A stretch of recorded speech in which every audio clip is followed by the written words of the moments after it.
bienvenidas y bienvenidos a este quinto capítulo de Nivelando la Balanza, esta serie de conversaciones que hemos tenido a propósito del mes de la mujer aquí en las plataformas de TVN. Y hoy día, en Nivelando la Balanza, es el turno de conversar acerca de salud sexual y reproductiva de las mujeres, cuerpo, derechos, placer y también decisiones. Una forma realmente de hacernos conscientes de nuestra realidad en distintos aspectos, y en el capítulo de hoy vamos a hablar entonces de salud, de sexualidad, muchas veces de educación sexual, de lo que nos enseñan o nos enseñan, de lo que conocemos y no conocemos acerca de nosotras mismas. Y por eso que las invitadas hoy día en Nivelando la Balanza son de lujo, especialistas todas en este tema del cual vamos a tratar hoy día, pero desde distintos ángulos. Estamos junto a Carolina González. Ella es matrona y es directora de OVO, que es el Observatorio de Violencia Obstétrica. Yo creo que recién, al menos las mujeres de mi edad, recién estamos hablando de violencia obstétrica, recién nos damos cuenta que muchas veces eso que estábamos acostumbradas a que nos trataban de esa manera en el minuto de un parto, en el minuto de un control ginecológico, no tiene por qué ser algo normal. Así que vamos a abordar ese tema. También estamos con Carola Fernández. Ella es psicóloga clínica, es sexóloga, divulgadora y activista por los derechos sexuales y reproductivos, con harta experiencia también la Carola en sexualidad. Tiene su consulta, como también hoy día hombres y mujeres consultan también para tener una mejor vida sexual, y como eso ha pasado a ser vital realmente para destapar el tema y que redunde en la calidad de vida de hombres y mujeres. Y estamos también con Trinidad Barriga. Trini es ginecóloga, especialista en temas de menopausia, también endocrinóloga, la verdad que con ella, yo tengo que decir, hemos trabajado muy cercanamente el tema de la menopausia y de la perimenopausia, como también uno de esos grandes temas de los cuales no se habla mucho, tampoco se ha estudiado tanto desde el mundo de la ciencia, y que al parecer hablar de ello y conocerlo podría redundar, pero muchísimo también en cómo vivimos esa etapa las mujeres. Así que, queridas amigas, bienvenidas a Nivelando la Balanza. Muchas gracias. Gracias por estar aquí con nosotros en este tema tan importante. Queremos abrir la conversación hablando de educación sexual, porque hay como toda una idea, y en Chile quizás como en ningún otro país la educación sexual se ha transformado como en un tema político. El hacer o no hacer educación sexual en los colegios se cruza con el tema valórico, religioso, pero ¿en qué se está notando que el tema de la educación sexual en los colegios hoy día es prácticamente inexistente? ¿Cuáles son, más allá del tema valórico, en qué cosas concretas se nota que estamos muy cortos en el tema de la educación sexual? Carola. Bueno, primero, gracias por la invitación. Qué interesante que se abra el espacio además para hablar de placer, ¿no? Como de sexualidad. Bueno, ¿en qué se nota? Primero, en cómo estamos llegando a la adultez, como nuestra sexualidad, qué tanto estamos disfrutando. No solamente se trata de patologías, ¿ya? De todas las patologías que también podemos encontrarnos en salud sexual, cuánto se tarda la consulta, cuánto se tarda una persona, una mujer, por ejemplo, a llegar a consultar por un tema sexual, porque está normalizado, como tú decías, que también está normalizada la violencia obstétrica, también está normalizada la falta de placer en las mujeres o el dolor en las relaciones sexuales. Entonces, hay tantas cosas que podríamos evitar con educación sexual, desde la consulta oportuna, y quizá una de las cosas más importantes tiene que ver con la prevención en abusos sexuales en la infancia y en la vida, en realidad. Como quizá ese es uno de los aportes más grandes de la educación sexual, tiene que ver con que nos permite eliminar incluso como la violencia sexual. ¿Y en qué sentido, como concretamente, tiene que ver con que una niña o un niño, porque finalmente sepa qué es lo correcto y qué no, o cuál es el placer correcto o no correcto? ¿En qué medida el autoconocimiento es un preventor de abusos sexuales, Carolina? Es que yo creo que históricamente, de alguna manera, cuando hablamos de educación sexual, uno cree que va a ir a enseñarle a los niños al colegio el Kama Sutra, para empezar, así como de manera muy vulgar. Y en realidad lo que intenta es hablar de afectividad, hablar de lo normal y lo no, qué se puede compartir, qué es privado, no solo centrarlo en lo físico, en la enfermedad, sino que también apuntando a que todas las personas tienen derecho a una sexualidad plena. En discapacidad, los jóvenes también lo hacen, o sea, no por no querer hablar de este tema, una niña de 14 años no lo va a hacer. Entonces, ¿cómo desde esta prevención, desde la educación, logramos también poner la alerta en el abuso sexual, pero también apuntando a la sexualidad saludable? Y en Chile la educación sexual en sí ha sido siempre entrampada por que desde el Ministerio de Educación no les gusta tal cosa, que desde salud la perspectiva es demasiado como física, enfermedad. Entonces cuesta mucho llegar a un punto donde digamos ya, pero hagamos algo, porque tú decís educación sexual y yo te digo, ¿cuál? Claro. No hay. Pero es que yo creo que el problema es real. Entonces, una sexualidad saludable, lo normal y lo normal son todas cosas que son súper distintas valóricamente. Es decir, hay desde la homosexualidad, que antes era un tema que no se veía en educación sexual, hoy día hay mucha más apertura para hablar del tema, pero finalmente de la transexualidad o de lo transgénero es más difícil. ¿Cómo hacer para que en vez de no tener educación sexual, porque esos temas son complicados, podamos tenerla? ¿Desde dónde habría que abordarla para que no fuera tan polémico, para que no llegue el papá a alegar a la casa, para que no diga, sé que no quiero ver esto? ¿Cómo se puede hacer realmente para que se instale la educación sexual como parte de la educación? Es una pregunta súper difícil, pero es como las opiniones personales de ustedes. Yo de repente, ¿sabéis lo que creo? Como que deberíamos externalizar en los colegios. O sea, si de verdad hoy en día existen muchas instituciones educativas que están vinculadas a la iglesia, ¿cachai? O que tenemos esta traba desde los profesores hasta los apoderados, de repente, y si lo hiciéramos extra colegio, ¿cachai? Donde tuviera una comunidad donde pudiese ir un mayor de 14 años a informarse. Los mayores de 14 años tienen posibilidad de usar anticonceptivos sin tener un adulto que le dé la venia. Entonces, ¿por qué no tenemos un espacio fuera de las instituciones donde libremente una persona, independiente de la edad, pueda educarse? A lo mejor por ahí puede ser una opción. Y creo que ahí quizás como tu pregunta también sobre cómo destrabamos esto de la falta de educación sexual. Yo creo que en primer lugar necesitamos gente formada, ¿ya? Como para que pueda entregar educación sexual en los establecimientos de todo tipo, no solamente educacionales. Hablamos también como incluso en lo médico, clínico, no necesariamente un profesional que trabaja con salud sexual sabe de sexualidad, y eso es muy impresionante. Sí. Pero además yo creo que es urgente educar a los adultos. A los padres, y derribar mitos, porque quizás tienen miedo de cómo hacer la educación sexual. Quisiera preguntar, Trini, ¿en qué medida también la consulta ginecológica se transforma muchas veces en el espacio, en el único espacio de confianza, donde en tu caso las mujeres preguntan de sexualidad? Yo creo que efectivamente los adultos tienen muchos mitos en qué va a ser la sexualidad o cómo va a ser la educación sexual de los hijos, y quizás por temor se cierran, y quizás los mismos establecimientos educacionales es lo mismo, tienen miedo de qué cosas les van a enseñar. Entonces quizás lo que se podría hacer son cursos primero a los adultos, a los profesores, a los padres, que vean qué cosas se van a tocar. No es lo mismo iniciar una educación sexual en un niño de prekinder a un niño de sexto básico. Se van a tratar cosas distintas.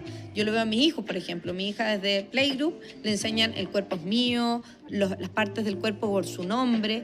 Ya eso, que las mujeres sepan que vulva y vagina son dos cosas distintas, es cosa que yo en mis pacientes adultas no lo veo en la consulta. Muchas no saben que es distinto y no saben cómo describir, por ejemplo, si tienen algún síntoma, porque confunden los términos. Sí. Entonces, yo creo que lo primero es eso, educarnos los adultos. Yo no soy sexóloga y efectivamente muchos de mis pacientes me hacen preguntas de sexología. Claro. Y claro, yo le puedo dar algunos tips desde la vida personal, desde las cosas que he estudiado de menopausa, de ginecología, endocrinología, pero efectivamente desde una mirada mucho más médica. Claro. Pero generalmente las tengo que derivar, porque efectivamente es algo que, o sea, es una profesión, es una especialidad, tiene sus complejidades y tiene su valor. No decime lo que dices tú, muchas pacientes se acostumbran a que es normal no tener una buena vida sexual o tener dolor. Entonces, ¿por qué voy a preguntar si esto es típico y es normal? Entonces yo creo que va mucho desde el desconocimiento de nosotros los adultos antes que los niños. Sí, pero me llama la atención lo que tú dices, Trini. Te voy a acercar un poquito más el micrófono para que escuche bien. Me llama la atención lo que tú dices, porque yo creo que también una experiencia de las mujeres adultas, que a la única como profesional que uno le pregunta de repente quizás vas a un psicólogo y le puedes preguntar a tu psicóloga, pero cosas que son quizás más íntimas, más complicadas, a la única persona que uno le pregunta es a la ginecóloga o al ginecólogo, que eso ya produce más incomodidad. Entonces, creo que en este mundo, como está dividido hoy día, la ginecóloga es como la consultora de sexualidad. No sé si tú lo has vivido así. Es verdad, 100%, yo lo vivo así 100%. Es más, y yo les pregunto activamente, porque la mayoría de mis pacientes no me va a referir que tiene molestias, no va a decirme, Trini, ¿sabes qué? Estoy con dolor, estoy con sequedad. Yo les tengo que preguntar. Las pacientes más jóvenes, hoy en día se ve que están más empoderadas y más informadas, y efectivamente pueden venir ellas abiertamente a preguntarme, estoy teniendo problemas, ¿qué hago? Tengo el deseo sexual bajo, la libido baja, pero pacientes sobre los 60 años, o sea, es dificilísimo, ¿no? Espérate los hombres. Difícil que sea desde el... Claro, en los hombres debe ser todavía peor. Las mujeres van al ginecólogo y a la matrona, el hombre queda a la deriva, porque ¿a quién va? Claro. El urólogo evidentemente no ve realmente salud sexual, ve como el órgano, y a nosotros nos pasa como matronas que están cada vez llegando más hombres, como ayuda, mi examen es preventivo, me pica acá, ¿qué hago? Me duele. El hombre va a la matrona. O al ginecólogo, si no tiene este profesional preocupado de la salud sexual, que sí, en el sistema privado está el ginecólogo, en el sistema público está la matrona, el hombre está a la deriva. Entonces, ¿con quién se hace sus chequeos anuales? ¿Dónde habla de sexo? De sus problemas de actividad sexual no tiene ese espacio. O sea, claro, tiene que ser el urólogo. El urólogo no, pero no lo hacen con el urólogo como yo uno creo lo que les da hace con el vergüenza, ginecólogo. O sea, porque si no saben dónde preguntar. Sí, con suerte También van a hacerse su desconocimiento. examen. Con suerte se van a hacer el examen de la próstata, si es que lo llevan los carabineros, ¿cachai? ¿Cuándo van a ir una vez al año como a hablar de su sexualidad? No existe. Entonces el hombre está como ahí... Y eso que el Viagra es el medicamento más consumido en el mundo, es decir, el tema de la sexualidad masculina tiene problemas como otros aspectos de la vida, entonces también están como a la deriva en eso. Interesante, en nuestro próximo capítulo, en el mes del hombre, lo vamos a hacer de todas maneras. Pero, ¿sabes que hay un tema que especialmente yo creo complicado en la falta de educación sexual, que son las enfermedades de transmisión sexual y el VIH? Porque hay una generación que yo viví con finalmente comerciales en la televisión donde era súper polémico porque unos te decían la abstinencia, pero te mostraban, era el preservativo, la abstinencia, métodos de prevenir el VIH. Pero eso se acabó. Nunca más en la televisión hubo ningún comercial para prevenir el VIH. Y tampoco hay una comunicación masiva de prevención de las enfermedades de transmisión sexual y menos de cómo hoy día existen efectivamente formas de evitar el contagio de VIH que antes no existían, que tiene que ver con una suerte de píldora el día después, del píldora el día antes, y yo creo que igual sería importante aprovechar este espacio para darlos a conocer, porque no hay ni un lugar donde te digan a ti, mira, esta es la forma que tienes, por ejemplo, de prevenir el VIH. ¿Qué pasa con las matronas en ese sentido? Hoy día las matronas son las que informan si llega una joven y dice, yo tuve una relación sexual riesgosa, ¿cuál es el protocolo hoy día en la salud pública respecto a eso? En la salud pública yo creo que la mujer está bastante cubierta, porque en todo Chile, aunque el consultorio sea muy chiquitito, muy de baja complejidad, siempre tienes una matrona. De hecho, muchas veces se habla así como del parto en casa, que es riesgoso, o sea, en hospitales de baja complejidad no hay anestesista, no hay ginecólogo, no hay pediatra, y tú estás ahí, ¿cachai? Ahora, en cuanto a la salud sexual y reproductiva, la matrona es la puerta de entrada. Pero fíjate que a nosotros en el sistema público de salud no nos permiten atender hombres. Ya. ¿Y el hombre qué hace? ¿A dónde va? Como al médico general, ¿cachai? Entonces, en el contexto de salud pública está bastante bien armado todo para prevención de infección y transmisión sexual, ¿cachai? Como conductas preventivas, que se les da condones, etcétera. Pastilla el día después. Pastilla el día después también, o sea, y mayores de 14 tienen atención autónoma, donde una mayor de 14 puede ir a pedir su pastilla el día después sin darle explicaciones a nadie, anticonceptivos. ¿Y la pastilla para prevención del SIDA, la PrEP? El PrEP es médico, la indicación es médica. Es decir, la matrona no lo puede dar. No sé hace la educación, pero en general se trata como más en policlínicos también especializados de ITS. Ahora, yo creo que el VIH pasó un poquito en segunda categoría, porque hoy en día el nivel de gonorrea, sífilis es atómico de alto y nadie habla de eso. Nadie habla de la enfermedad de transmisión sexual. ¿Sabes? ¿Y en qué medida la educación sexual sería hoy día el gran instrumento preventivo de la enfermedad de transmisión sexual? O sea, yo creo que por lo menos hablar de ello. Como tú dices, en medios deberían haber campaña educativa. Aparte de los colegios, obviamente los colegios sí, ¿cachai? Pero siempre es como la campaña del terror, como no puedes tener sexo porque vas a tener, ¿cachai? Como se te va a caer algo a pedazos, como que no llama un poco a eso. Pero sí, por lo menos los medios deberían haber campaña rotativa. Pero es que debería ser es un tema de salud pública. Así es que Obvio. hay campaña, no sé, pues contra la influenza. Sí. Y hoy día las cifras de enfermedades de transmisión sexual han sido altísimas. Pero la verdad es que hay que rebuscarlas porque no están en la primera plana de ninguna política pública de salud. Y eso realmente es súper complicado. No, y la clamidia y la gonorrea, la clamidia, por ejemplo, afecta mucho a mujeres jóvenes y puede producir problemas de infertilidad a largo plazo, de dolores pélvicos crónicos a largo plazo. Efectivamente, si yo no sé, no me han educado, no me han dicho que puedo contagiarme, que a pesar del condón igual puedo contraer alguna infección de transmisión sexual, claro, que creen que tienen una pareja estable, pero quizá no es tal. Entonces, Claro. Toda esa desinformación hace que yo tampoco consulte ni pregunte. Y en las mujeres más encima, pasa que la mayoría de las infecciones de transmisión sexual son asintomáticas. Entonces yo me voy a enterar de la infección que tuve clamidia quizás cuando estoy haciendo mi estudio de infertilidad 20 años después y que veo que no puedo quedar embarazada y encontramos que hubo esta inflamación por la clamidia. Y no soy tenía una idea, más, no nunca tengo idea supe, de eso, nunca nunca supe. supe de eso. Como Efectivamente. que uno tampoco tiene claro cuáles son las típicas enfermedades, los síntomas, como que se sabe, no sé, porque el temor de la sífilis que uno le mostraron en el colegio. O el VIH es como lo más Sí, el conocido, VIH es lo más ¿cachai? conocido, Claro, pero tampoco es muy conocido No. que hay pastillas hoy día para Sí, prevenirlo. Súper poco conocido. Yo hace poco lo conozco, hice como una pregunta así entre mis amigas, no tenía ni idea. Y no sé cuán socializado está entre la gente más joven, de que efectivamente hoy día hay posibilidades de prevenirlo mucho más efectivas que antes. Claro, es un medicamento que hay que tomar todos los días, entonces quizás no es algo que va a tomar toda la gente, entonces no sé si es tan vox populi en ese sentido, pero al menos es bueno saber que existe y que efectivamente si quiero tomar conductas de riesgo, que no es lo ideal siempre usar condón o dique, distintos tipos de barreras, porque también hay muchos mitos de, por ejemplo, de que si hay sexo entre mujeres o sexo entre hombres no se producen infecciones de transmisión sexual. Hubo mucha campaña efectivamente por el VIH como de la homosexualidad, pero las mujeres quedaron en segundo plano. Sí. Entonces, muchas mujeres, yo incluso en la consulta, me dicen, no, es que mi pareja es mujer. Y no tiene nada que ver. Uno igual se puede contagiar alguna infección de transmisión sexual. Y eso no lo saben, ese desconocimiento efectivamente, porque sí, ahora estaba haciendo memoria, yo no sé cuándo fue la última campaña que yo vi de infección de transmisión sexual, hace mucho rato. Mucho Mucho tiempo, sí, es verdad. Mucho tiempo. Es Y verdad. eso, y en las mujeres adultas también se nota, o hemos subido las estadísticas de enfermedades de transmisión sexual.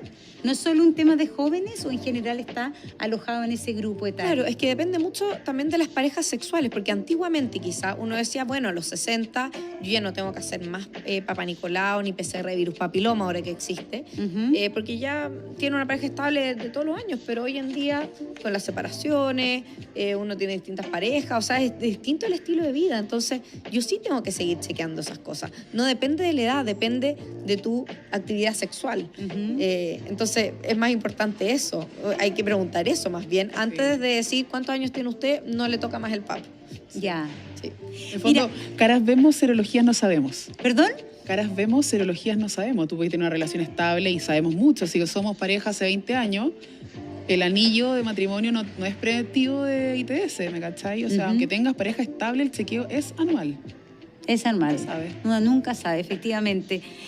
Vamos a hablar también de placer, cuerpo y derechos sexuales.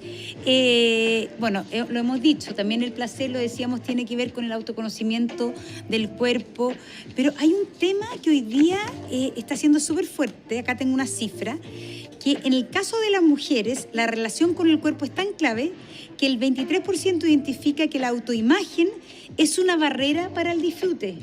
A diferencia del 7% de los hombres, que la autoimagen es una barrera para el disfrute. Es decir, las mujeres que nos sentimos feas, viejas, no sé, no con los cánones tradicionales, lo que sea, eso nos frena el placer. Y yo creo que ese es un tema súper profundo que es muy difícil de abordar porque tiene que ver también con todo el discurso social. ¿Cómo lo ves tú, Carola, como psicóloga y qué referencia en tu tarea de sexóloga tienes de este tema? Es muy frecuente. Impacta mucho sobre el deseo sexual, sobre el interés sexual. O sea, increíble cómo yo puedo tener menos interés de tener relaciones sexuales a propósito de mi autoimagen. Es uno de los pensamientos intrusivos más frecuentes. O sea, como estoy en el acto y empieza que los pelos, que el rollo, que la celulitis. O sea, es la misma relación es la sexual. misma relación, ahí mismo. ¿Y no tiene que ver con una crítica de los hombres objetivamente o es un rollo más femenino? Yo creo que tiene que ver principalmente, Monse, con qué imagen de la mujer hemos erotizado. ¿Qué edad tiene esa mujer? ¿Cómo es el cuerpo? O sea, ¿qué es lo que hemos definido como una mujer erótica, sexualmente activa, atractiva, digna de ser deseada? Porque además que la construcción de nuestra identidad sexual viene muy atravesada para las mujeres con la idea de ser deseadas más que ser deseantes. Ya. Eso es un punto clave y que, por ejemplo, uno podría tratar en educación sexual ya también en adultos. Y que es clave en la consulta con adultos.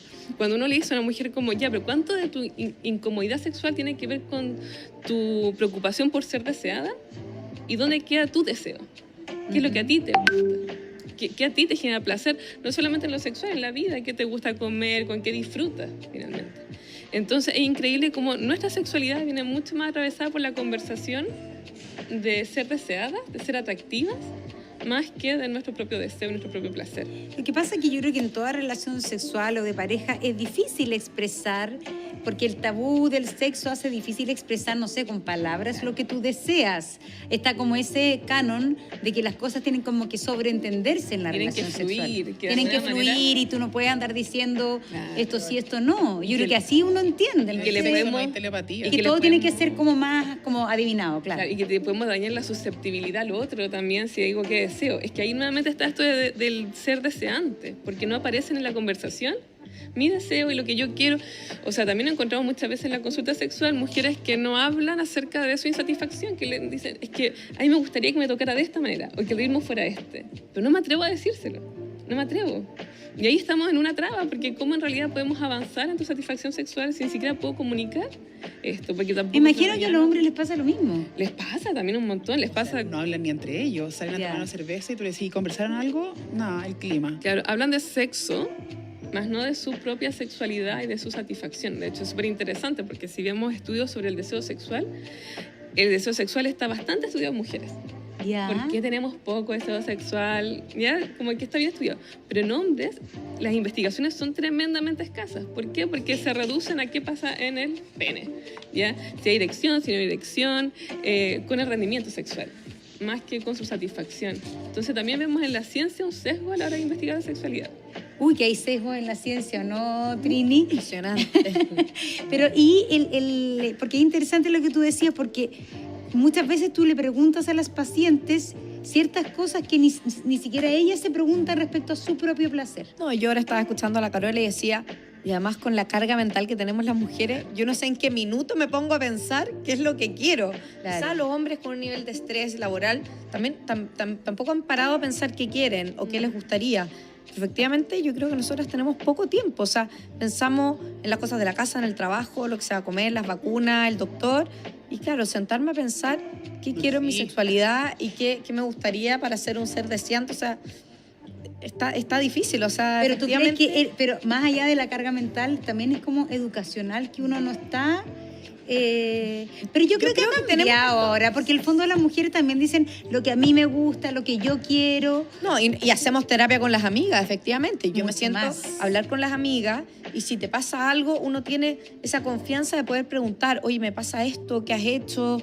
Uno busca un poco el consejo. Qué pena, efectivamente, que los hombres no se puedan apoyar entre ellos, pero yo creo que es eso, el tabú de que no pueden, de que tienen que ser perfectos, que tienen que rendir. O sea, yo creo que problemas de erección, un hombre es como matarle su masculinidad y piensa que quizás está fallando.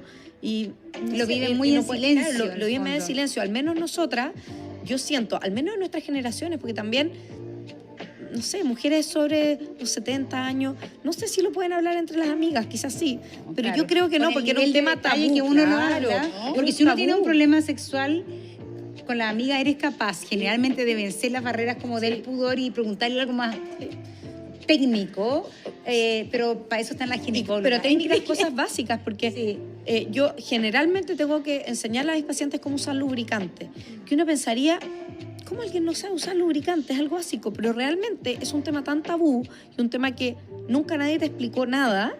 Bueno, que efectivamente alguien tiene que dar la cara, Alguien tiene que empezar a explicar. Ya, y muchas veces también, claro, el tema, yo me acuerdo haber leído en algún estudio y todo, que mujeres no sabían si habían tenido orgasmo o no. Ah, claro, sí. Como que no lo habían, o que habían pasado mucho tiempo y la primera vez que habían sentido un orgasmo, después de mucho, habían dicho, esto es el orgasmo. Pero ¿cómo no nos da pena eso? ¿Me cachai? Que hay mujeres que en su vida, de repente entrevista a mujeres de 70, nunca han sentido un orgasmo.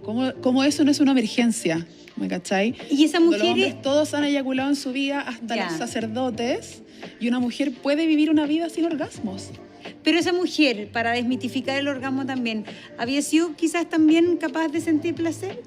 Porque no El placer no necesariamente solamente el placer, el orgasmo. Obvio que sí. Exacto, sí. No es solamente eso. Puede haber satisfacción. Puede haber satisfacción de muchas cosas. O sea, yo le digo a mi marido, ya con que yo llegue cansada del trabajo y encuentre la casa limpia y la comida hecha, para mí es lo más sexy que puede haber. O sea, el deseo sexual también se elabora y se construye diferente entre hombres y mujeres.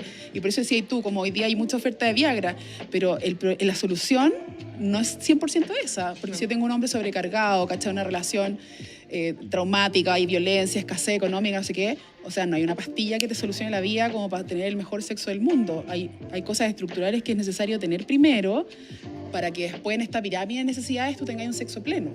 Claro, porque en qué medida es bien absurdo andar pidiendo como placer y orgasmo cuando tu vida es de una precariedad. O no sé si es que, no sé, quizás a veces eso puede ser un espacio de placer o de recompensa en una vida muy dura. Uno podría pensar que el sexo también podría cumplir esa función bonita, que a pesar de que en tu entorno todo es muy difícil, el Sí. sexo sea un espacio, un oasis. Puede ser, pues la evidencia nos dice lo contrario. Ya. ¿Ya? Tenemos una investigadora que por ahí a inicio del 2000, Rosemary Bason, investigó cómo funcionaba la respuesta sexual femenina.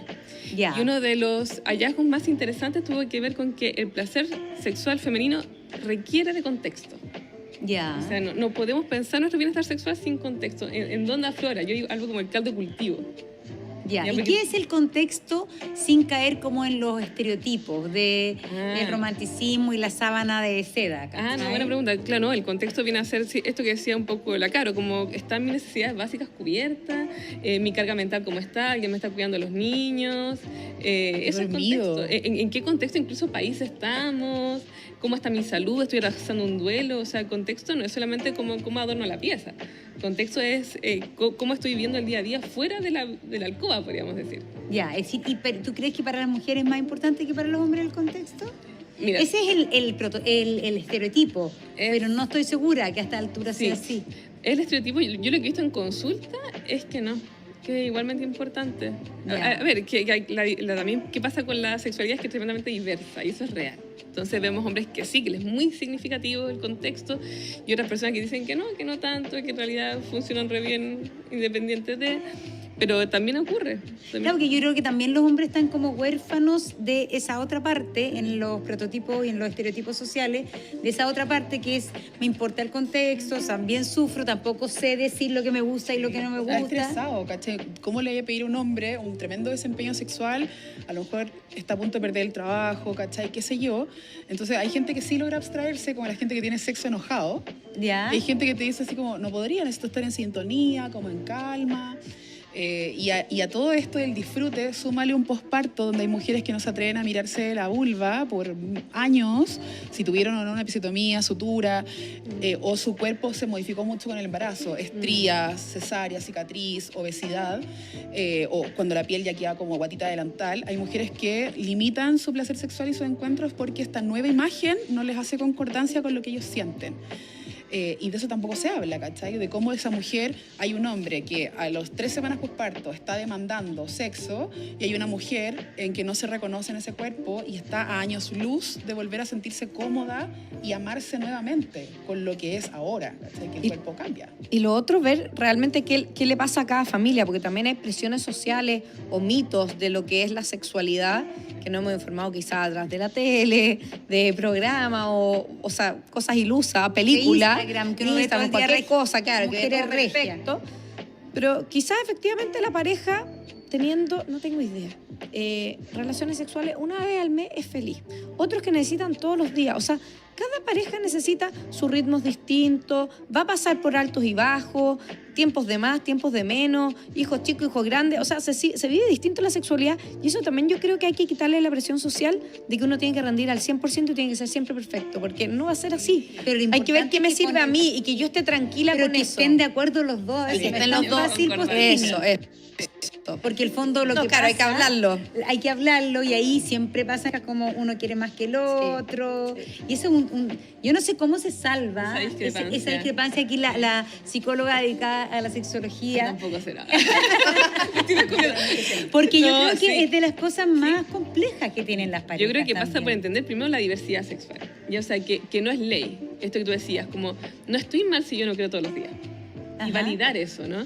Y luego ir a encontrar como puntos de encuentro. Ya, pero ¿en qué sí nos encontramos sexualmente y resulta satisfactorio para ambos? Por ejemplo, algo que yo observo curiosamente en hombres, y que, bueno, mujeres un montón, pero en hombres no se habla, es que muchas veces lo que esperan del encuentro sexual es intimidad también. Es sentirnos vistos, sentirnos deseados. No El hombre, sí. claro, es como... Cuando digo, ya, pero ¿qué extrañas tú? Me llega, no sé, muy insatisfecho sexualmente porque su pareja no quiere tener relaciones sexuales. Y yo, ya, pero ¿qué extrañas tú del sexo? Ujú. Bueno, como el acurrucarse, el que me deseen, el que me miren de una manera determinada. O sea, eso es. Claro. Más Y romántico. no necesitamos de repente meternos a la cama para eso. Podríamos de repente en otras formas cultivar la erótica también. Ujú. Entonces también creo que venimos de una mirada, y aquí pasamos por la educación sexual también, tan reduccionista de lo que es Del sexo. el sexo. Porque yo creo que es bonito porque en el fondo también hay un estereotipo de creer que a los hombres les gusta el sexo porque tienen una cosa como insaciable y el sexo tiene una función de intimidad y de comunicación Sí. que me imagino yo en medio de la vida, de repente en vez de conversar y cómo te fue, no sé qué, de repente un encuentro es lo que te Minuto. conecta. Refugio. Pero el refugio, pero entenderlo así y no, claro, con una necesidad como de performance tan especial también. Es que ahí ya nos queda una mochila, po. Esto que Claro. decías tú, ya venimos con hartas cosas y más encima tengo que ver la performance sexual. Sí. Y No, verme está mina, difícil. flaca, sin rollo. Pero Pero yo creo que ese es un temazo y yo creo que ahí pasando el tema también de la menopausia, perimenopausia, que la Trini es especialista, yo escribí un libro por eso, también con la asesoría experta de la Trini, sin bochornos, ahí lo debería haber traído. ¿En qué medida también la menopausia y la perimenopausia son uno de los principales factores que afecta? Es la libido, pero también la incapacidad de enfrentar ese tema como pareja. Bueno, es que en la perimenopausia, Monse, tú lo viste en tu libro, pero efectivamente no es solo la vida sexual. Me siento distinta, cambia mi cuerpo, no tengo energía para nada. Entonces, además, claro, tengo que enfrentarme a una relación sexual y todo se me viene encima. Entonces, más los cambios físicos, que efectivamente lo que dices tú, si un 23% de las mujeres que sienten que físicamente no se sienten bien y eso afecta a su sexualidad, son cifras que son alarmantes, como una emergencia, como decía la Caro. Y en la menopausia, además, lo que pasa es que es muy drástico. Los cambios, este vaivén hormonal, esta montaña rusa hormonal, hace que sea muy rápido. Yo no tengo tiempo de acostumbrarme a este nuevo cuerpo, a esta nueva yo. Y por eso es tan importante consultar, porque uno puede acompañarlas. Con la terapia de reemplazo hormonal, efectivamente, yo puedo volver a ser lo que era yo y hago esta transición más paulatina y más acompañada. No me siento tan sola. Porque si no, efectivamente, esto que de repente mi libido se fue a cero y mis pacientes me dicen, miro a mi marido y es como si fuera mi vecino y en verdad lo quiero. Pero claro, no quiero que me toque. Y claro, Ajá. no es que lo dejó de mirar y el marido quizá ahora se pasa el rollo de que no me quiere. Y efectivamente no eres tú, soy yo. Y es real, en verdad soy yo porque son mis cambios hormonales. Entonces es importante eso también, educar a las pacientes. Yo creo que ahora efectivamente se está hablando más el tema, pero saber que es normal lo que a uno le está pasando, validarlo y ojalá poder hablarlo con la pareja y explicarle en verdad no eres tú, soy yo. Y vamos a buscar ayuda, vamos a preguntar y vemos Y qué ahí hacemos. el personal sanitario tiene como una responsabilidad muy bonita también como de educar a la pareja. Sí. Y quitarle esos miedos, esos pensamientos intrusivos de que seré yo el problema, porque es distinto cuando te lo dice la ginecóloga. A mí Pero ¿sabes que muchas aquí llegan la- con sí. el marido a la consulta. Sí, Dígale bueno, a mí me usted. emocionó que mi libro se lo compraron hartos hombres para su madre y hartos hombres para su mujer, pero el que más me gustó, el que se lo compró para ambos. Ah, claro. Para leerlo en Y ese es conjunto. el tema. Y me dijo, lo leemos juntos en la noche porque quiero entender, tal como dice la Trini, que no es que me dejó de querer, sino que hay un montón de cambios biológicos. Como mirarlo desde ahí, te lo juro que cambia muchísimo. Pero yo quería poner en este tema de la menopausia y perimenopausia la brecha de género, porque a mí, yo creo que la mayoría de las mujeres, es decir, ayer estuve con una amiga que me dijo, y que, ¿sabes qué? Me tuve que cambiar de ginecólogo, porque finalmente estaba a punto, estoy a 3 años de cumplir 60 años, no estoy sin hormona, y de repente le pregunto a mi mamá, que tiene 90, y me dice, mi mamá me dice, no, yo siempre he estado con hormona. Y para mí ha sido súper importante. Una señora que no es que médicamente se recomienda hasta los 90, pero ella, y me dijo, para mí ha sido fundamental para mantener la energía. Y me dijo mi amiga, no puedo creerlo, y se tuvo que cambiar a una ginecóloga que le dijo, no hay problema, en tu cuadro, con tu antecedente, no hay ningún problema que tomes hormonas. Y eso es porque, y yo lo veía en mi libro y un doctor lo decía, porque todo el estudio de la menopausia y perimenopausia, bueno, de partida no se hizo, y generalmente fueron doctores hombres que nunca se sintieron como identificados con este tema, Trini. Sí, o sea, fue un tema muy subvisto. Efectivamente fue el WI, este estudio maldito que le hizo muy mala fama a la menopausia, y menos mal, después todos los estudios han comprobado que es muy segura, que no da cáncer de mama, que disminuye el riesgo cardiovascular, disminuye la osteoporosis. Las mujeres efectivamente se mueren menos si usan terapia de reemplazo hormonal, y es muy raro que uno no la pueda indicar. Son algunas pacientes, algunas personas que no pueden usar, pero son muy poquitas, y en esas pacientes también hay cosas no hormonales que uno puede usar, porque de repente algunas también se echan a morir y dicen, yo no puedo hacer nada porque yo no puedo usar hormonas. Sí hay cosas por hacer, y sobre todo acompañarlas en este proceso, porque sí hay cosas y uno va buscando, porque no todas les sirve lo mismo. Esto no es una receta de cocina, somos todas distintas, entonces uno va buscando cómo yo me voy a sentir mejor. Pero esto de poder acompañarlas siempre y que mejore su calidad de vida es fundamental. Efectivamente, qué bueno que esta señora de 90 años le dieron terapia de reemplazo hormonal, y es importante buscar a alguien que sí te la dé, pero que se actualice en esos temas. Tú no lo vas a poder decir porque no puedes pelar a tus colegas, pero en general el hombre ginecólogo, bueno, de partida no es especialista en climaterio, pero es lo que me pasó a mí cuando yo, antes de la perimenopausia, dije, ¿sabes qué? Fui a un ginecólogo y le dije, me quiero preparar para esta época. ¿Cómo lo hago? Me dijo, nada, tienes que esperar que le pase, nomás no hay nada que hacer. Y no es chiste, fue así. Y en general, por ejemplo, el ginecólogo que fue obstetra, que te ayudó en el tema de los partos, no te dice, oye, ándate a un especialista, no te dice, te vino la menopausia, nada más. Sí, y de hecho, por ejemplo, el Ministerio de Salud tiene una norma técnica para el climaterio para la mujer, pero fíjate, hay una cosa súper loca. Las matronas en Chile estamos autorizadas por el Código Sanitario a dar anticonceptivos y un montón de medicamentos, pero no terapia hormonal. Entonces, estas pacientes que están en consultorio, ¿quién les da la terapia? ¿Nadie? O sea, está la cartera de medicamentos disponibles, gel, pastilla, lo que sea, pero va la mujer al consultorio de la matrona tiene las manos atadas, no le puede dar nada y tiene que sacar hora como al médico general. El médico general no tiene la capacitación de aquello. No tiene idea del tema. Uno es especialista, en el fondo hay médicos ginecólogos especialistas en climaterio. Entonces, también está como un poco entrampada la aplicación. O sea, la norma técnica está, pero no está la capacitación, no está la autorización en código sanitario. Entonces, las matronas están ahí, señora, pucha, no sé, un abanico, ¿cachai? Para poder pasar el bochorno, pero tampoco podía hacer mucho más. ¿Tú estarías de acuerdo, Trini, que las matronas pudieran, planteemos la polémica, que pudieran recomendar terapia de reemplazo hormonal? O sea, muchas pacientes que son sanas no tendrían contraindicación a usar terapia de reemplazo hormonal. Es lo mismo que la anticoncepción. Hay que evaluar ciertos puntos, pero haciendo un check, sí. Y la paciente, si no tiene enfermedades crónicas, se puede, porque normalmente lo que yo entendí al menos es que por la norma técnica, sí, estas pacientes sanas se le podía administrar terapia de reemplazo hormonal en el consultorio. Pero no a la matrona. Es que al parecer matrona, claro. Y están los remedios ahí y todo, pero en el fondo... Y además tienen que ir mes a mes a buscar además remedio. Que una tontera, entonces, tú tienes que ir, si te echáis un puff, tienes que ir todos los meses.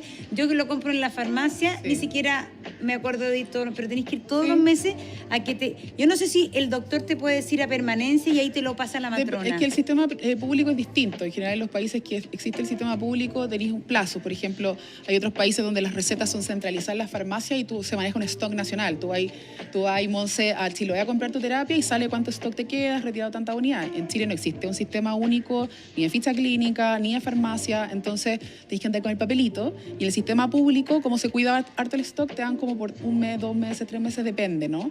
Ahora, lo que decías tú, la terapia hormonal de reemplazo tiene contraindicaciones muy específicas. De hecho, es mucho más riesgoso ocupar anticonceptivos hormonales en cuanto al abordar la población general, y nosotros lo hacemos histórico. O sea, en Chile los anticonceptivos empezaron en el año 60 y en todo el país nosotros damos anticonceptivos, y esto que es, entre comillas, como menos terrible, de menos impacto, está ahí entrampada. Entonces, si está ahí en el sistema privado, vaya donde el ginecólogo, bacán, te da la terapia si es que domina la especialidad, pero el sistema público, bueno, que le vaya bien porque no está aterrizada esta norma técnica, ¿cachai? O sea, te dicen sí, lo puedes hacer, pero mientras no esté en la ley, en el código sanitario que tú puedes prescribir, tú no puedes hacerlo. Y yo creo que es importante en ese sentido, Trini, también ver qué es lo que acaba de pasar, porque durante mucho tiempo el famoso estudio WE, que decía que la terapia de reemplazo hormonal básicamente provocaba cáncer de mama, que ese era como el titular. Y hace un par de meses, finalmente la FDA dice, esto no es así, y por el contrario es recomendable la terapia de reemplazo hormonal, pero sin embargo todavía hay muchos casos de mujeres que yo conozco que les dicen, tu abuela tuvo cáncer de mama, entonces tú no puedes tomar terapia de reemplazo hormonal. ¿Cuándo sí y cuándo no? Pucha, lamentablemente sí. La FDA sacó el black box, este warning que había sobre los estrógenos, y lo importante es entenderlo bien, porque efectivamente después uno lo baja y quizás las personas igual siguen teniendo el miedo y el mito es difícil de derribar, porque el daño ya estuvo hecho. La verdad es que si uno tuvo un cáncer de mamas, personalmente uno no puede usar terapia de reemplazo hormonal. O si, por ejemplo, uno tuvo un accidente cerebrovascular o tuvo un infarto o tiene un riesgo cardiovascular muy, muy elevado. Esas son como contraindicaciones del uso de la terapia de reemplazo hormonal. Pero si mi abuela o si mi mamá tuvo un cáncer de mama, efectivamente quizás mi riesgo de tener un cáncer de mama va a ser más elevado, pero no quiere decir que sea una contraindicación. Así que efectivamente sí lo pueden usar. Pero y el riesgo es más elevado si mi mamá tuvo cáncer de mama y yo voy a, por ende, voy a tener algún riesgo de tener cáncer de mama. Claro, pero no por la terapia de reemplazo hormonal. ¿Pero no aumenta ese riesgo? Efectivamente, no lo aumenta. Tú vas a seguir con tu riesgo más elevado, pero porque tienes un riesgo poblacional más elevado comparativamente por la historia genética, por decirlo así, o por la historia familiar. Pero no porque la terapia en sí vaya a causar más cáncer de mama. Es una terapia que es súper segura. Por ejemplo, también... Un consejo para las mujeres de 50 años que hoy día sienten síntomas perimenopáusicos o menopáusicos de la salud pública. ¿Qué camino recorrer? ¿A quién ir? ¿Cómo empezar quizás esto de saber? Porque en la salud privada a mí 3 ginecólogos me dijeron que no podía usar terapia de reemplazo hormonal porque ¿para qué? ¿Y qué camino recorrer a esas mujeres que quizás no llegaron después de 3 o 4 consultas a la doctora indicada? Porque tengo que decir que la mayoría son mujeres, pero hay hombres súper buenos también en climaterio. Sí, yo creo que al final no importa si son hombres o mujeres, gente que esté formada en climaterio y que tenga que entienda efectivamente que es una herramienta de prevención. Hoy en día, si les quito la terapia de reemplazo la terapia de reemplazo hormonal a una mujer, yo siento que incluso puede ser una negligencia, porque estoy aumentándole su riesgo cardiovascular, porque no se lo estoy disminuyendo. Entonces, tú tienes que ir donde alguien que esté actualizado, porque si esa persona no está estudiando los últimos cambios, no está estudiando, es difícil que te dé algún medicamento. Yo creo que los médicos generales sí pueden estar capacitados para darlo. Idealmente que las matronas lo pudieran dar también.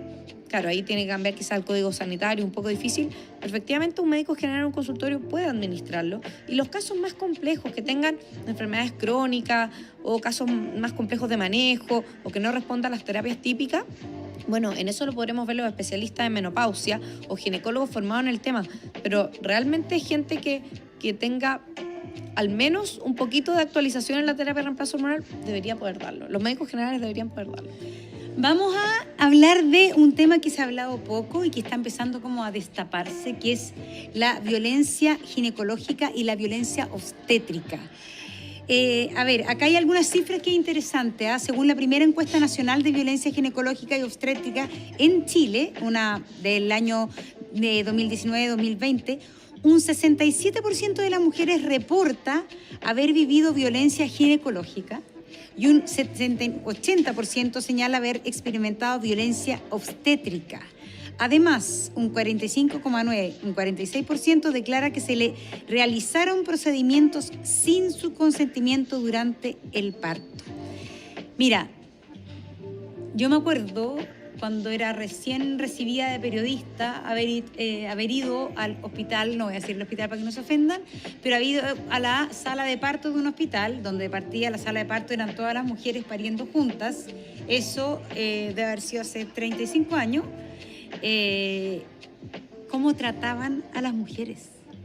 Cómo una persona dice, ya no grite tanto, ya usted tranquilo un rato que todavía, no estoy exagerando, tranquila que todavía no va a tener la guagua, y eran 5 mujeres ahí en las camillas, con una soledad en ese momento que era espantoso. Y ese, me acuerdo, hospital tenía un programa piloto de acompañamiento, que eran unos casos excepcionales en donde la pareja podía entrar en alguna sala. Pero, claro, como un programa piloto, pero era horrible. Y yo dije, bueno, será así, qué terrible, pero lo bueno es que esto ya ha pasado a ser un tema y un problema que se está abordando. Sí, yo creo que hemos sido poco empáticos en la historia de la salud, porque obviamente, ¿qué quiere un país? Que ninguna mujer muera y que haya el mínimo de complicaciones. Pero yo siempre digo, eso, los partos se empezaron a profesionalizar y a institucionalizar cuando se creó la escuela obstetricia, la de médicos, 1830 y tanto, y las mujeres salieron de las casas para ir a los hospitales para poder disminuir esta tasa de mortalidad. Pero hoy día, 2026, ¿será suficiente solo no morir o además no salir traumatizadas? ¿Cachai? Que mujeres tienen un hijo y que fue una experiencia tan traumática que no quieren tener más. Entonces, cuando hablan de la baja de la natalidad, es como, hay muchas cosas más que la profesión, el desarrollo, qué sé yo. Y todas las personas que nos formamos, desde médico, matrona, y hemos pasado por ahí, todos sabemos perfectamente de lo que estoy hablando porque lo hemos vivido. Nosotros hemos sido violentados. Ponte tú, cuando tú estás estudiando, antiguamente, te dicen, córtale la vagina con tijera. Es que la señora no necesita, es que lo tienes que practicar, ¡pup! Y tienes que cortarle el piso pélvico a la señora para aprender a sujetar. La incisión que se hace... En la vulva. Ya. Con tijera, ¿cachai? Pero no con bisturí. No es con tijera. Ya. Entonces, hay muchas intervenciones. No te voy a desmayar con esta información. Entonces hay muchas intervenciones que se hacen porque tienes que aprender la mano, ¿cachai? Forceps que no se necesitan, legrados uterinos que no se necesitan. Y hoy en día lo que estamos mirando es, entre menos intervengo, mejores resultados tengo.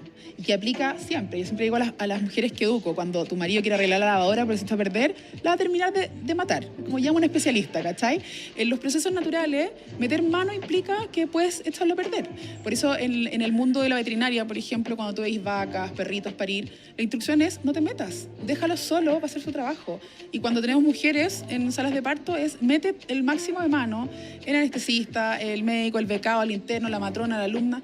Finalmente se transforma como en un circo donde el cuerpo de la mujer está sobre la mesa disponible para que le hagan cosas, ¿cachai? Es verdad. Donde hablamos de derechos, de protagonismo, donde la mujer puede decir, hasta aquí llego yo, estos son mis deseos. Es que uno no sabe, pues Carolina, uno no sabe si uno le cree a los doctores. Uno dice, ¿quiere inyección? No sé qué.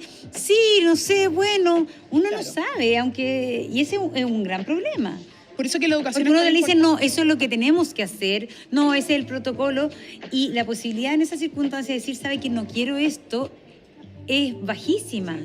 Mira, en el 2008 en Chile el Ministerio de Salud creó el Manual de Acompañamiento de Chile Crece Contigo, actual Chile Crece Más, donde se pusieron recursos efectivamente y personal, capacitación, donde se potenció la educación. O sea, antes no habían talleres de profesional parto, ahora en los consultorios hay. Ahora, tal vez la modalidad, los contenidos hay que mejorarlo, pero ya está a la disposición a nivel ministerial. Y si tú quieres un ciudadano que pueda elegir, tiene que tener información sobre la cual elegir. Entonces, si yo tengo una usuaria que nunca se ha educado, que se ha criado en un entorno donde el doctor, la matrona, la enfermera, ellos saben, porque son los especialistas, ¿qué opción tiene esa mujer durante el parto, con los genitales expuestos, a pedir o no una episiotomía, a rechazar o no?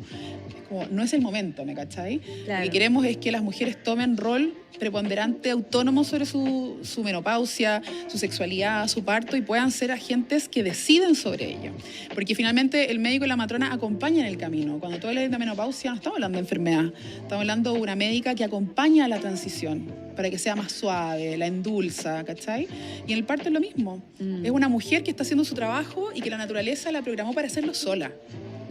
todas podemos parir solas, pero como quiero el mínimo de complicaciones y el máximo de salir saludable, de seguridad, tengo un acompañamiento. Pero ahí cuando ese acompañamiento se ensaña en apurar a la paciente, en apretarla, que me quiero ir, que estoy aburrida, que no grite, y no se mueva, no se pare, no coma, no tome, perdón, pero los animales no pueden parir así, menos un ser humano. Lo que pasa es que realmente qué poder tiene, porque en la salud privada tú puedes elegir el ginecólogo que te más o la ginecóloga que más se adecua a ti, a un poco de elección, pero en la salud pública, ¿cuánta disposición hay de verdad a que la mujer que va a parir sea dueña de su parto? Sí. Es decir, sabe que yo no quiero esto, eventualmente si no quiero tanta anestesia la quiero. Realmente hoy día hay una posición de poder la situación que hay, porque el conocimiento es poder. Yo tengo que conocer qué posibilidad hay, qué hace cada una de las anestesias, cómo puedo parir, pero qué posibilidad tengo yo de plantarme frente a un ginecólogo, a una matrona y decirle, ¿sabe que yo me gustaría esto y no lo otro? Mira, hay varios puntos interesantes. Primero, en la encuesta del 2018 de la Fundación OVO, dimos cuenta que la prevalencia de actitudes violentas o de sobreintervencionismo es igual en sistema público-privado. O sea, la diferencia no es categórica. Por lo tanto, mucha gente cree como, ok, me voy a ir al ISAPRE porque van a tratar mejor. Es lo mismo, pero con sonrisa y con tele en la pieza. No hay ninguna diferencia. Por otra parte, en Chile el Ministerio de Salud no tiene una norma de atención de parto, o sea, no está estandarizado. Lo que te pase aquí en Santiago, en Coyhaique, público-privado, cada uno hace entre comillas lo que estima conveniente. Y esa norma de atención de parto está a punto de salir, no salió en el gobierno anterior, esperamos que ahora salga, pero esa norma pretende estandarizar los cuidados para que no dependa del ánimo de quien te toque de turno, si le gusta o no le gusta, y sea una atención para todos, entre comillas, igual. Y por otra parte, también está a punto de salir del Ministerio como la norma del plan de parto, que lo que pretende es que la mujer haga el ejercicio psicológico, emocional, de saber sus derechos y luego decidir sobre ello. Y decirte, hola, yo soy Caro, no quiero que me cortes la vagina con tijeras, porque sé el impacto en la salud sexual, la dispareo, y ese plan de parto permite como hacer el ejercicio de conocer y tomar decisiones. Y eso va a ser una instrucción desde el ministerio. O sea, a partir de X momento la mujer va a tener posibilidad de elegir y de plantear sus deseos, que me parece básico. Y esa es la ley de parto, que está en proceso... La norma de atención de parto es una norma técnica. Ah, una norma técnica, es decir, es cosa que lo saque el ministerio, no necesita pasar por el Congreso. No, norma técnica. Por suerte, porque realmente que decía en el Congreso nuestra norma de... Pucha, la ley Adriana hace 2 años... No sé si va a ser muy eficiente.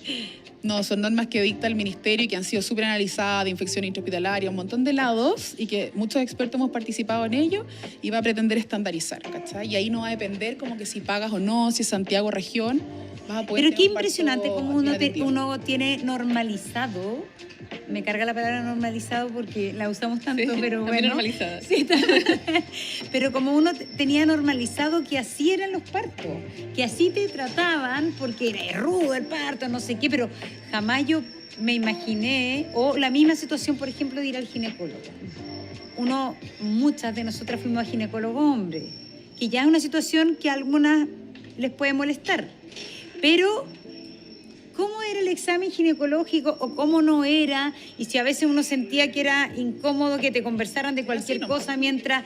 Pero es como que hay que callar, uno callado el loro y que fuera lo que ellos saben hacer nomás. ¿Cómo ha cambiado eso? Pero es que yo creo, Monse, no solo en la ginecología, claro, es algo más íntimo, pero antes la medicina era muy paternalista, pero yo creo que efectivamente las nuevas generaciones somos mucho más conscientes, o sea, y que menos mal, de que efectivamente tú al frente estás con una persona que es igual a ti, solamente que tú la estás ayudando con algún tipo de problema de salud o con alguna situación de la vida que efectivamente quieres evitar alguna complicación o algo así. Entonces, es súper importante que tú le expliques a la mujer qué vas a hacer y por qué.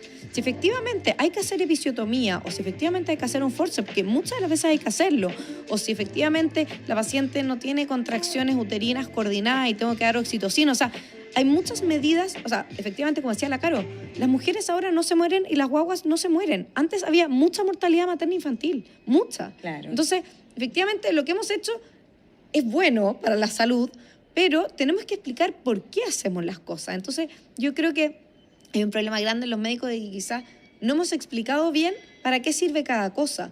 pero por ejemplo, es algo básico. Si yo te voy a examinar, voy a hacer un examen ginecológico, al menos te explico. Voy a usar un espéculo, esto es de metal, es frío, es duro, molesta. Nada del examen ginecológico tiene que dolerte. Si algo te duele, avísame. Permiso, te voy a examinar, puedo examinarte las mamas.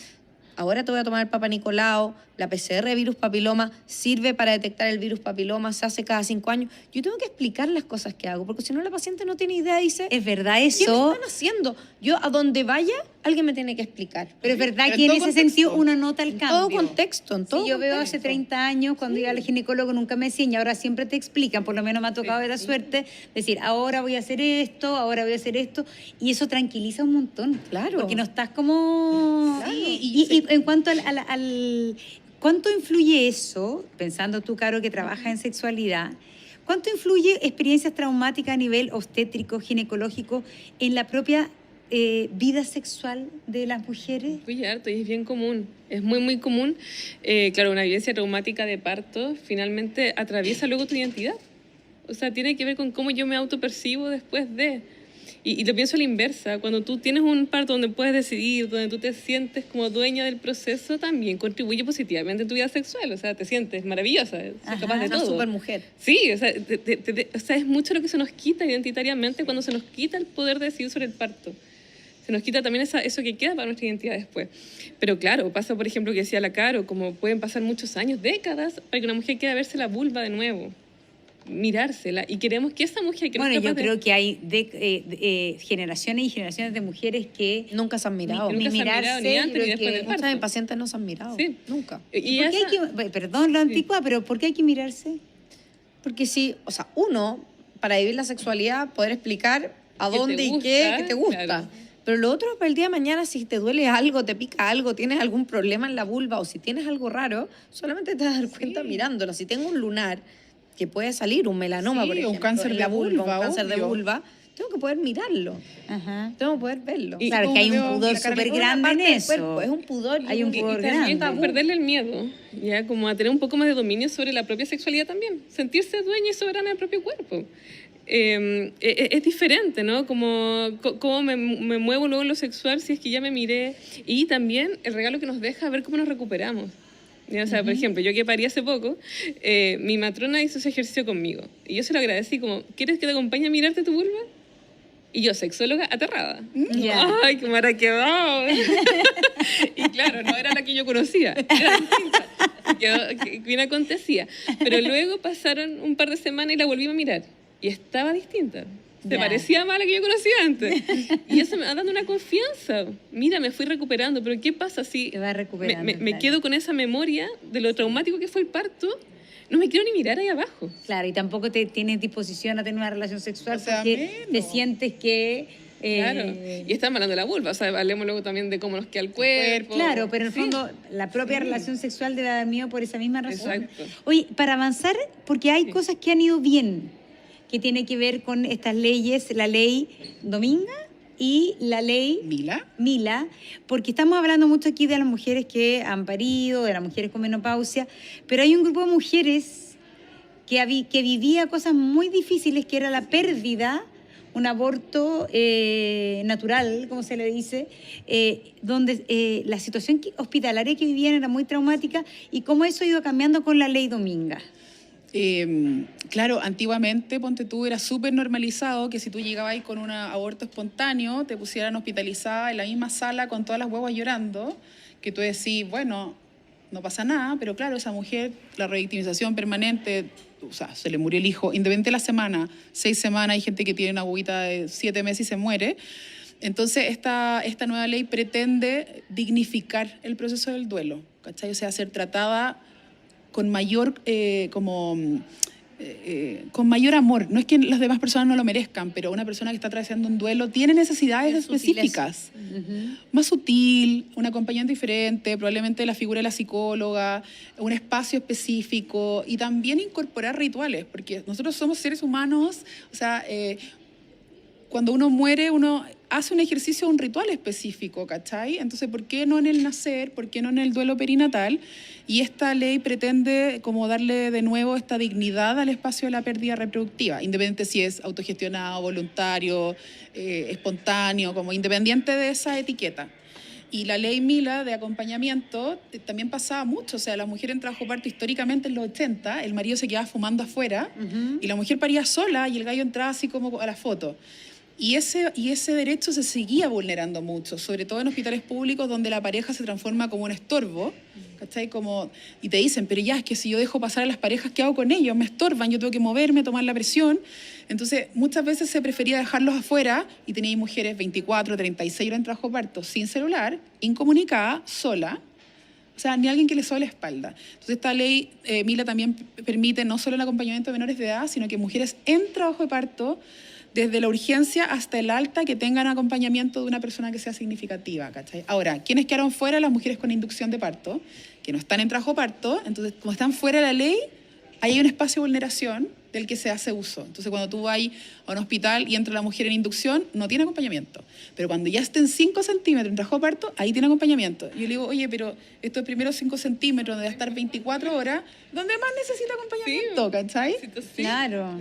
Entonces, hay algunos vacíos de estas leyes que está muy bien y todo, son perfectibles, pero sin duda hemos avanzado ahora con la ley integral contra la violencia de la mujer, que por primera vez habla de la violencia ginecobstétrica, que me parece épico. Antes no existía la ley chilena y hoy en día ya está esa patita ahí y esperamos que en este nuevo gobierno la ley Adriana pueda salir adelante, que está también estancadísima hace 2 años, y que esa ley pretende realmente visibilizar la violencia, como decías tú, no solo obstétrica, sino que también ginecológica, donde, oye, un hombre para hacer un examen a la próstata, los guantes están con lidocaína, un hombre que se hace una vasectomía tiene sedación general, y una mujer que le ponen un DIU tiene que apretar los dientes y morder un calcetín, ¿cachai? O sea, ¿por qué las mujeres tienen que vivir procesos con dolor y el hombre se le dan las garantías para que no sienta, ¿cachai?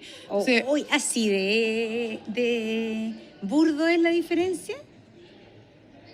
Sí. ¿Ginecóloga? Sí. Yo creo que las mujeres estamos acostumbradas a aguantar más dolor. Quizás no sé, por la menstruación, de que efectivamente me duele la menstruación y lo normalizo, que tampoco tendría por qué doler. Pero efectivamente, el dispositivo intrauterino, cuando uno lo pone, la mayoría de las veces no molesta y es como un dolor tipo menstruación. Entonces las mujeres lo toleran bastante. Claro. Pero efectivamente, poner un DIU en pabellón es algo que es caro, porque necesita un anestesista y los códigos que uno tiene cubren poco. Y aparte estoy hablando de todo el país, como voy a tener todo el mundo en el pabellón. Claro, ¿cachai? todo el mundo en pabellón. Igual hoy en día hay estrategias de poder preparar ese cuello, de dar medicación antes. Hay unos TENS que uno puede usar, como estos que usan los kinesiólogos, también para disminuir un poco el dolor. Entonces hay unos protocolos que uno puede usar para que moleste menos. Yo pongo muchos DIU y es mi mejor amigo, pero efectivamente, sobre todo, por ejemplo, mujeres nuligestas, que son las que no han tenido guagüita, puede molestar más. Pero hay estrategias y yo generalmente uso poco usar en pabellón. Si hay una paciente que le está doliendo mucho, se corta. O sea, yo siempre explico, esto no es tortura. La idea es que esto es un anticonceptivo y que sea una herramienta buena para ti. Pero si tú estás con mucho dolor, bueno, esto tendremos que hacerlo de alguna manera con sedación de pabellón. Hablemos un poquito de la ley Dominga, porque no todo el mundo la conoce. ¿De qué se trata esta ley Dominga? La ley Dominga es porque efectivamente, como decía la Caro antes, antiguamente uno tenía algún aborto, uno llegaba con poquitas semanas de embarazo o muchas semanas de embarazo, da lo mismo la edad gestacional, y si uno se da cuenta que estaba con un aborto, ya sea que estoy sangrando o un aborto retenido, que se llama cuando el embrión o el feto no tiene latido, ¿qué se hace con esa paciente? Entonces, hoy en día a la paciente también se le informa las opciones que tiene, porque antes también no le decían que ella tiene distintas opciones, que puede, por ejemplo, en abortos pequeños, puede esperar espontáneamente que se resuelva solo, o que hay medicamentos para inducirlo, o efectivamente quedarse hospitalizada al tiro para poder hacer el vaciamiento. Un aborto terapéutico. Efectivamente. No, el terapéutico es distinto, claro. Pero hay distintas opciones. Las mujeres pueden decidir hoy en día. Yeah. Y además, efectivamente, ¿qué quieren hacer con ese embrión o feto? Antes se eliminaba. Hoy en día, si tú quieres, lo puedes cremar, te lo pueden dar para enterrar, lo puedes donar a la ciencia. Tú puedes ver qué quieres hacer o que efectivamente no quieres que te lo den, pero te preguntan. Entonces, validan ese embarazo, porque lo que pasa es que antes si efectivamente uno tenía una pérdida, era como que no lo hubiera tenido. Y era un silencio y un duelo en silencio y solitario. Hoy en día se habla el tema, porque antes las mamás tenían aborto, nunca le contaron a nadie, quizás como una vergüenza, un fallé, no sé. Hoy en día se sabe que es muy común, hasta un 20% de las mujeres pueden tener un aborto espontáneo. Entonces, efectivamente, vas a estar acompañada, puedes elegir qué haces después, porque efectivamente, aunque haya sido un test de embarazo quizá, o un retraso menstrual, es un hijo. Tú lo viste como un hijo. Entonces, validar eso, validar ese duelo, validar esa sensación y tener los cuidados de efectivamente no haya una guagua llorando al lado tuyo cuando tú estás viviendo eso. Entonces, tener todas estas precauciones de que el equipo tenga un cuidado especial de no volver a vulnerarte y no volver a hacerte sufrir. Es decir, si tú tienes una pérdida y llegas a un hospital, no debieran internarte en la sala donde están las mujeres. Claro, ahora no te internan en maternidad. ¿En maternidad? Te hospitalizan en ginecología. Sí. Ya. Claro. Importante. Antes era en alto riesgo, con las guaguas recién nacidas o en maternidad. Sí. Y tú decís, es tanto sentido común y es tan escaso el sentido común. Es lo básico, es lo básico. Nivelando la balanza, queridas amigas y amigos que han estado acompañándonos aquí en este podcast. La verdad es que este es un tema que nos interesa mucho poner sobre la mesa, es un tema que nos interesa conversar y nos interesa conversarlo entre las mujeres y nos interesa mucho conversarlo con los hombres. Pues yo creo que también es muy liberador para los hombres saber de todo esto y liberarse también ellos de sus propias dificultades. Y todos tenemos dificultades, problemas y dudas. Así que queremos agradecerle a nuestras invitadas de hoy que han estado compartiendo sus conocimientos, que la verdad ha sido muy entretenido. Muchas gracias por estar con nosotros aquí en Nivelando la Balanza, este podcast especial que hemos hecho en Televisión Nacional a propósito del Mes de la Mujer. Muchas gracias. Muchas gracias. Chao.